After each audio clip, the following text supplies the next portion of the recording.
अस्सलाम वालेकुम जी दोस्तों, मैं आज आप लोगों के लिए एक ग्रेट न्यूज़ लेके आया हूँ। बहुत से लोग पूछ रहे थे कि कॉमनवेल्थ शेयर स्कॉलरशिप कब ओपन हो रहा है। तो फाइनली शेयर स्कॉलरशिप ओपन हो चुकी हैं। उसकी जो डेडलाइन है वो है 15 दिसंबर। आपने उससे पहले पहले इस पे ऊपर अप्लाई करना है। उसी के रेलेवेंट जो है इंफॉर्मेशन, जो कैसे आपने अप्लाई करना है स्कॉलरशिप के ऊपर, उसके लिए मैंने आज एक गेस्ट को इनवाइट किया है, मैडम अनम को, जो कि यूनिवर्सिटी ऑफ पोर्ट्समाउथ में अपना मास्टर या एमफिल कर रही हैं, जो 1 ईयर प्रोग्राम पे रिसेंटली आई हैं। और उनके पास चलते हैं और उनसे इंफॉर्मेशन लेते हैं कि उन्होंने कैसे इस स्कॉलरशिप के ऊपर अप्लाई किया, या कौन कौन सी इंपॉर्टेंट चीज़ें हैं जो हमें कंसीडर करनी चाहिए एप्लीकेशन के ऊपर। अगर आप भी स्कॉलरशिप सर्च कर रहे हैं और आप मास्टर्स यूके में करना चाह रहे हैं तो ये वीडियो आप लोगों के लिए है। तो कंप्लीट वीडियो वॉच कीजिएगा, पॉडकास्ट को कंप्लीट देखिएगा। आपके बहुत से जो क्वेश्चंस हैं इस स्कॉलरशिप के बारे में वो यहाँ से क्लियर भी हो जाएंगे। और अगर फिर भी कोई क्वेश्चंस होगा तो आप कमेंट्स कर सकते हैं। तो चलते हैं मैडम अनम के पास।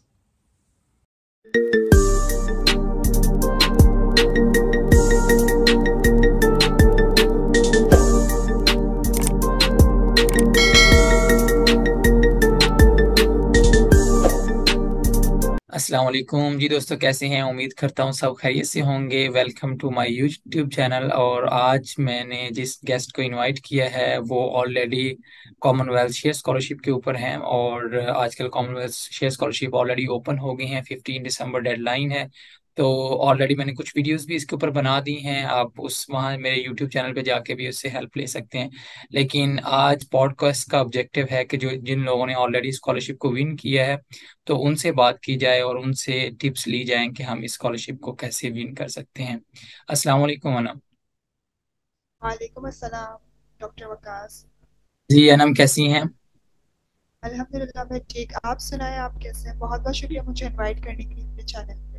जी अल्हम्दुलिल्लाह सब खैरियत है। थैंक यू सो मच, आपने टाइम निकाला। और आई नो कि आपका बहुत बिजी टाइम चल रहा है और एग्ज़ाम है, यहाँ यूके में आपके एग्ज़ाम भी चल रहे हैं।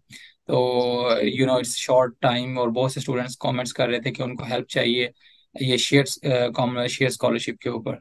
तो thank you so much for your time. और मैं आपसे बल्कि क्वेश्चन ही क्विकली स्टार्ट करता हूँ कि आपका कैसा एक्सपीरियंस रहा कॉमनवेल्थ शेयर स्कॉलरशिप के ऊपर, और आपका कैसा जर्नी है कि कहाँ से आपने स्टार्ट किया और कैसे आपके माइंड में आया या कैसे आपने स्कॉलरशिप के बारे में सर्च किया। तो प्लीज़ एक जनरल सा ओवरव्यू दें और उसके बाद फिर मेरे कुछ क्वेश्चंस भी होंगे फर्दर, तो वो मैं आपको वन बाय वन क्वेश्चंस करूंगा।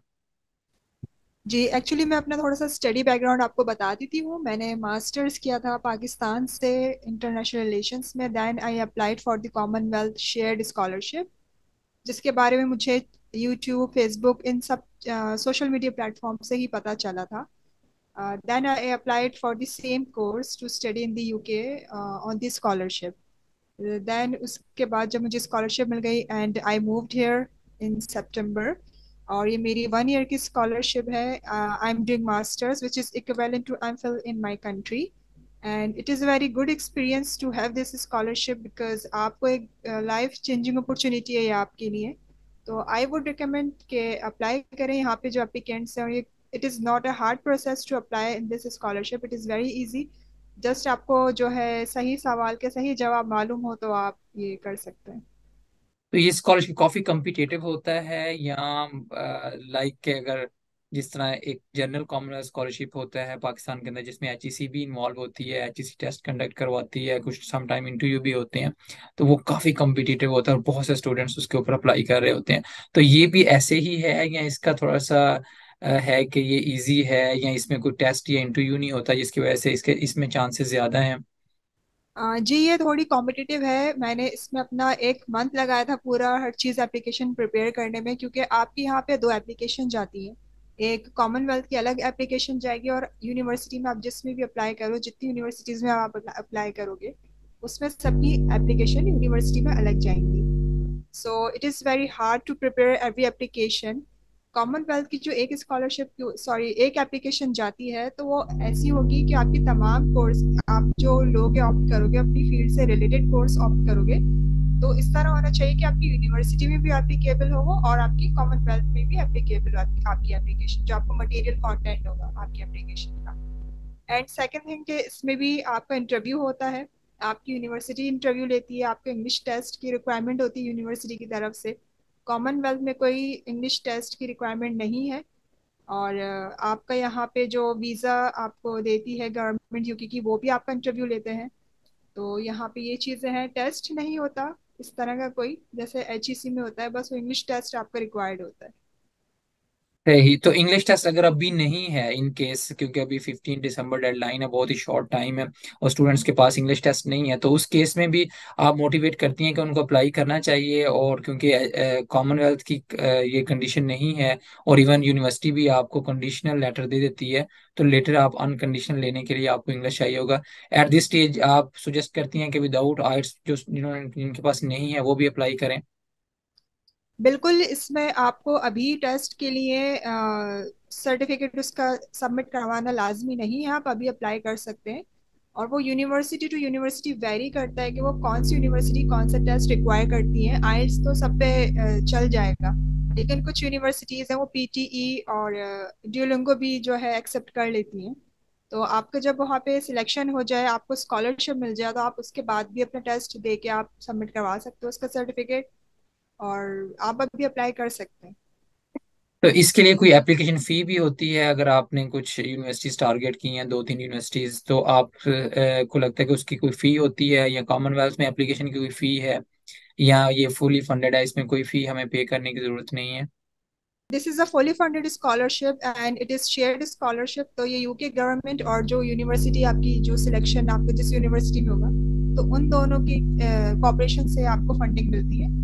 और इसमें आपको कोई एप्लीकेशन फीस सबमिट नहीं करवानी होती, ना ही यूनिवर्सिटी में और ना ही ये कॉमनवेल्थ के लिए। जस्ट आपको डॉक्यूमेंटेशन आपकी पूरी होनी चाहिए, और आपकी अगर डिग्री भी लास्ट जो आपने अपनी डिग्री कंप्लीट की है, अगर आपकी डिग्री उसमें नहीं मिली है, तो आप वो अभी भी आप अप्लाई कर सकते हो।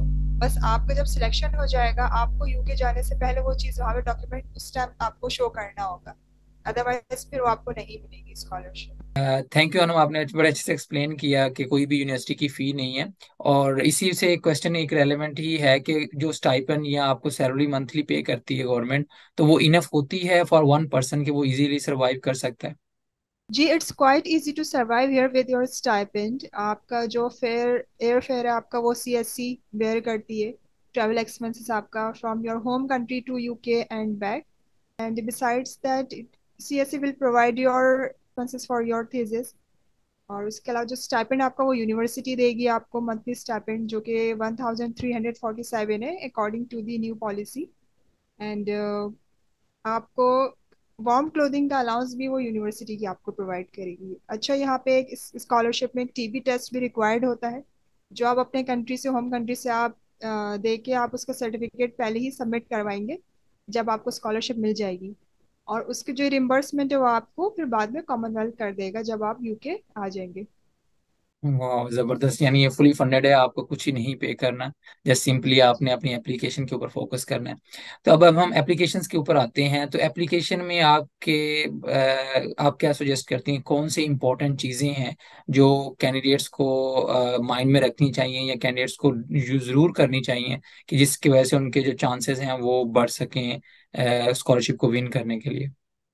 जी, एज आई सेड अर्लियर, इसमें आपकी एप्लीकेशन दो हो जाएंगी, तो आपको ये ध्यान रखना होगा कि आप जिस भी यूनिवर्सिटी में अप्लाई कर रहे हैं, वो आपको वो कंटेंट और आपका वो आइडिया सेम हो CSC की एप्लीकेशन से। अगर आपने उसमें थोड़ी सी भी डिफरेंट बात कर दी, तो चांसेस आपके रिजेक्शन के ज़्यादा हो जाएंगे। क्योंकि आप जो स्टडी करने चाह रहे हो, आपका एक आइडिया प्रॉपर होना चाहिए, और उसको आपको जो है तमाम यूनिवर्सिटीज़ के कोर्सेज से रेलेवेंट करके ही उसमें पुट करना होगा। तो ये चीज़ है आपकी। एक तो राइटिंग आपकी प्रिसाइज, वहाँ पे इतनी वर्ड लिमिट नहीं होती है कि आप ज़्यादा उसको लिख सकें, तो आपको ब्रीफली अपने आइडिया को एक्सप्लेन करना होता है दोनों एप्लीकेशंस में। और आपका जो है डॉक्यूमेंटेशन आपकी बिल्कुल ऑथेंटिक होनी चाहिए। और बस आई वुड सजेस्ट कि आप जो है अपने आइडिया को क्लियर रखें कि आप स्टडी करने क्यों जा रहे हैं, और वापस आके आपका क्या गोल है, क्या एम है, आप अपने कंट्री में किस तरह से सर्व करेंगे। बिकॉज वो यही देखना चाहते हैं कि आप स्टडी करने क्यों आ रहे हैं, और आप वापस जाके अपने कंट्री को क्या सर्व कर सकते हैं। तो वो किस किस्म के क्वेश्चंस होते हैं कि जिस तरह डेवलपमेंट इम्पैक्ट के रेलेवेंट कुछ एसेज होंगे, या क्वेश्चंस होंगे, या स्टडी प्लान का क्वेश्चन होगा, जो एप्लीकेशन में मोस्टली आते हैं कॉमनवेल्थ की वेबसाइट के ऊपर? जी actually there are various questions जो आपकी पास्ट स्टडी से भी पूछा जाएगा, और आपकी डेवलपमेंट इम्पैक्ट भी पूछा जाएगा कि आपका जो आइडिया है वो किस तरह से आप डेवलपमेंट इम्पैक्ट क्रिएट कर सकते हैं आपकी कंट्री में। और उसके अलावा आपका जो है फ्यूचर प्लान भी पूछते हैं कि आपका 5 ईयर फ्यूचर प्लान क्या है, 10 ईयर फ्यूचर प्लान क्या है, आप अपने आप को कहाँ देखते हैं, आप आगे किस तरह से किस तरफ किस डायरेक्शन में जाना चाहते हैं। तो आपको एक पूरी लाइफ अपनी वहाँ पे कम लफ्जों में बयान करनी होगी कि आप क्या थे, क्या करना चाहते हैं और आगे क्या करेंगे। टेस्ट हो गया। तो अगर आप जब आपकी एप्लीकेशन सबमिट हो जाती है तो उसके बाद नेक्स्ट स्टेप्स क्या होते हैं कि आपको वेट करना है, या कौन से कहाँ से आपको ईमेल, गुड न्यूज़ की ईमेल आती है या बैड न्यूज़ की ईमेल आती है? तो वो सारा प्रोसेस क्या होता है कि आप 15 दिसंबर को एप्लीकेशन सबमिट हो गई है, तो नेक्स्ट स्टेप्स क्या होंगे? आपने जब सबमिट कर दिया अपनी अपनी एप्लीकेशन, तो आपको यूनिवर्सिटी से तो विद इन 2 मंथ्स में भी आ जाता है वहाँ से। डिफरेंट यूनिवर्सिटी से डिफरेंट टाइम पे आपको मिल जाएंगी स्टडी के लिए। जब एप्लीकेशन सबमिट कर दी अपनी, तो उसके बाद आपको ऑफर लेटर यूनिवर्सिटी से तो आ जाता है विद इन अ मंथ और टू। लेकिन आपको कॉमनवेल्थ की तरफ से थोड़ा टाइम लगेगा आने में एप्लीकेशन। तो मुझे जो मिला था, मुझे जुलाई में मिली थी स्कॉलरशिप। और तो काफ़ी अच्छा खासा टाइम है क्योंकि मैंने दिसंबर में सबमिट करवाई थी अपनी अपनी एप्लीकेशन। सो उसके बाद आपको जब ये मिल जाता है तो आगे आपको प्रोसेस बताते हैं कि आपको विद इन दिस डेट आपको ये सर्टिफिकेट, इंग्लिश टेस्ट सर्टिफिकेट आपको सबमिट करवाना है। देन आपको बताएंगे टीबी टेस्ट सर्टिफिकेट कब सबमिट करवाना है।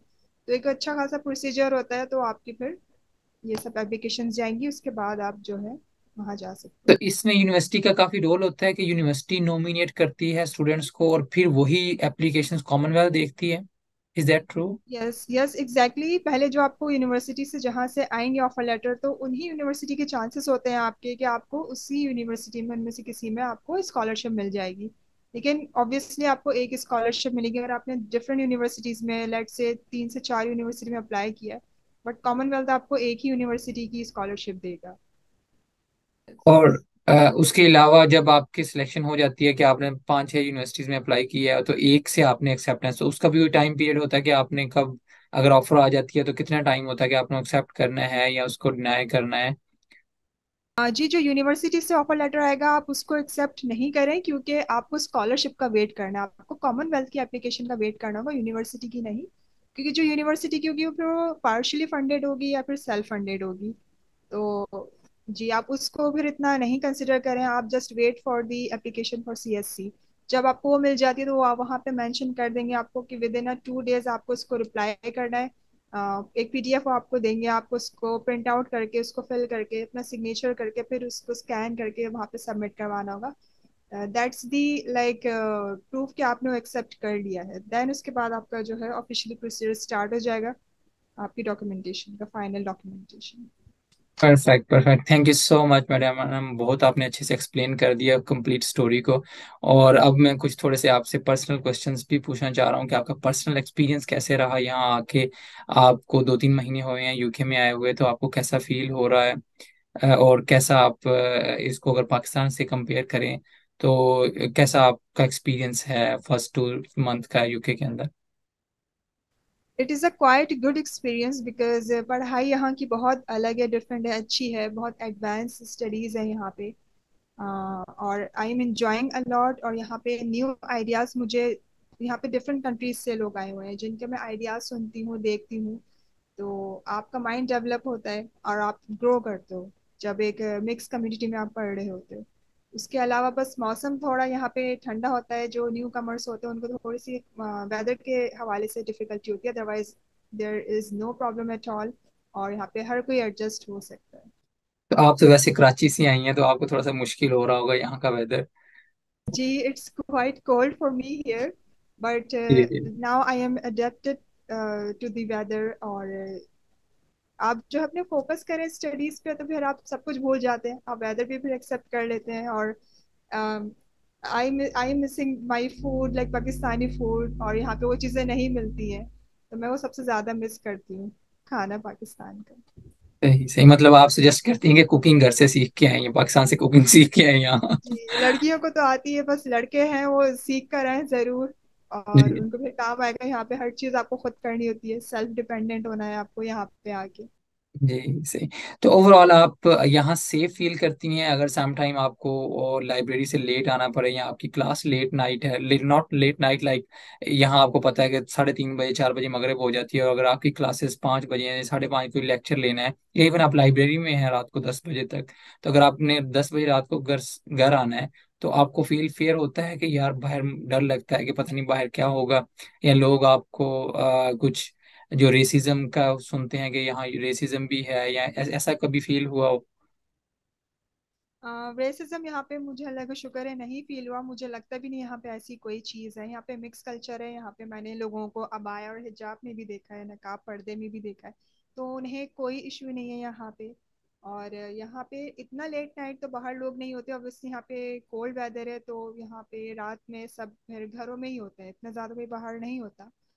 बट ये है कि यहाँ पे कोई इशू नहीं किसी भी किस्म का, और यू आर सेफ हेयर। आपके यहाँ पे बहुत ज़्यादा हेल्प की जाती है। आप अगर किसी से कुछ हेल्प लेते हैं या कुछ पूछते हैं, तो they will guide you properly, और आपको मिसगाइड नहीं किया जाता, और ना ही आपको किसी चीज़ के यहाँ पे थ्रेट होता है। All right, all right. और thank you again, thank you so much. और लास्ट में अगर आप कुछ टिप्स अगेन जो हमारे मेन ऑडियंस हैं शेयर स्कॉलरशिप के, उनके लिए लास्ट में कुछ आप टिप्स या एडवाइस देना चाहें। आई वुड से कि आप अपनी एप्लीकेशन पे अभी से काम कर दें और उसको चेक करवाते रहें जो कॉमनवेल्थ शेयर्ड स्कॉलरशिप रह चुके हैं। और मैं भी आप लोगों को गाइड कर सकती हूँ, और इस बारे में आप लोग उनसे ही ज़्यादा कंसल्ट करें तो ज़्यादा बेहतर होगा, क्योंकि मिसगाइड होने से बेहतर है आप एक प्रॉपर बंदे से आप पूछ लें। पहले अपने आइडियाज़ के बारे में डिस्कस कर लें, अपने प्रोफेसर से डिस्कस कर लें कि हम ये इस थीम पे काम करना चाहते हैं, हम इस तरह लेकर जाना चाहते हैं। और उसके अलावा मैं बोलूँगी लड़कियों के लिए स्पेशली ये मैसेज दूंगी कि आप भी अप्लाई करें। और it is good to study abroad, और आप एक्सपोजर आपको मिलता है। और पेरेंट्स के लिए मेरा मैसेज है कि ऐसी कोई बात नहीं है डरने वाली, तो आप इनकरेज करें अपने बच्चों को कि वो पढ़ें, आप बाहर भेजें उन्हें पढ़ने के लिए, because they are the future of the country. और थैंक यू सो मच। आपने बहुत ये पॉइंट भी बड़ा हाईलाइट किया है कि हमारी सोसाइटी में ये बहुत इश्यूज है स्पेशली गर्ल्स के लिए, कि उनको बाहर नहीं भेजते, या अगर वो स्कॉलरशिप विन भी कर लेती हैं तो बहुत मुश्किल होता है पेरेंट्स को रेडी करना, कि शायद वो समझते हैं कि पाकिस्तान एक मुस्लिम कंट्री है तो शायद यहाँ हम सेफ हैं। हालांकि यहाँ जैसे ही आप यूके में हैं, तो मैं लास्ट 4 ईयर से रह रहा हूँ, और कभी मुझे ऐसा फील नहीं हुआ कि चाहे मेरी फैमिली है, वाइफ भी है, तो वो भी अगर रात को 10 बजे आ रही होती है तो वो सेफ फील करती है। उसको कभी ये नहीं जरूरत कि मेरा भाई या मेरा हस्बैंड मुझे लेने आ रहा है, या मेरा फादर मुझे लेने आए। तो ऐसा ये समटाइम पाकिस्तान में आपको लगता है कि पाकिस्तान में सेफ नहीं होते, तो नो डाउट वहाँ का इन्वायरमेंट और है। और यहाँ हर जो जितनी भी फैमिलीज, चाहे आप गर्ल्स हैं तो वो भी यहाँ सेफ हैं, बच्चे भी यहाँ सेफ हैं। तो उसके लिए आपको पेरेंट्स को वरीड होने का वरीड नहीं होना चाहिए, बल्कि बच्चों के ऊपर फुल कॉन्फिडेंस दें उनको, और उनको भेजें, यहाँ का इन्वायरमेंट सीखें, और वो जाके अपने बैक होम कंट्री में ज़्यादा अच्छे तरीके से सर्व कर सकें, और उनको यहाँ बहुत ज़्यादा चांस मिलेगा बहुत चीज़ें सीखने के लिए। तो वन ऑफ द एग्जांपल हमारे सामने है मैडम अनम, जिन्होंने माशाल्लाह अंडर ग्रेजुएट पाकिस्तान से किया, 16 ईयर ऑफ एजुकेशन कंप्लीट की, और वो यहाँ मास्टर्स के लिए आई हैं। तो वो भी पाकिस्तान से आई हैं, तो माशाल्लाह उनका अपना बड़ा अच्छा एक्सपीरियंस रहा यहाँ का, और उन्होंने आपको अच्छे से गाइड भी किया है। लेकिन स्टिल अगर आपका कोई चीज़ आपके माइंड में क्लियर नहीं है, तो आप कमेंट्स कर सकते हैं इस वीडियो के ऊपर, या फिर मैं आपको अनम भी एक यूट्यूब चैनल रन कर रही हैं, उसमें वो डिफरेंट स्टूडेंट्स को गाइड करती हैं, स्पेशली गर्ल्स को गाइड करती हैं और मोटिवेट करती हैं, उनको हेल्प करती हैं कि कैसे आप एप्लीकेशन अपनी स्ट्रॉन्ग कर सकते हैं। तो आप उनके चैनल पे भी जाके चैनल को भी सब्सक्राइब करें, और अगर कोई स्पेसिफिक क्वेश्चन है तो आप डायरेक्टली उनसे भी क्वेश्चन कर सकते हैं। Thank you so much for watching my video. और अगर आपने अभी तक चैनल को सब्सक्राइब नहीं किया तो प्लीज़ चैनल को सब्सक्राइब कर लें, और उन दोस्तों के साथ शेयर करें जो स्कॉलरशिप सर्च कर रहे हैं। मिलते हैं नेक्स्ट वीडियो में।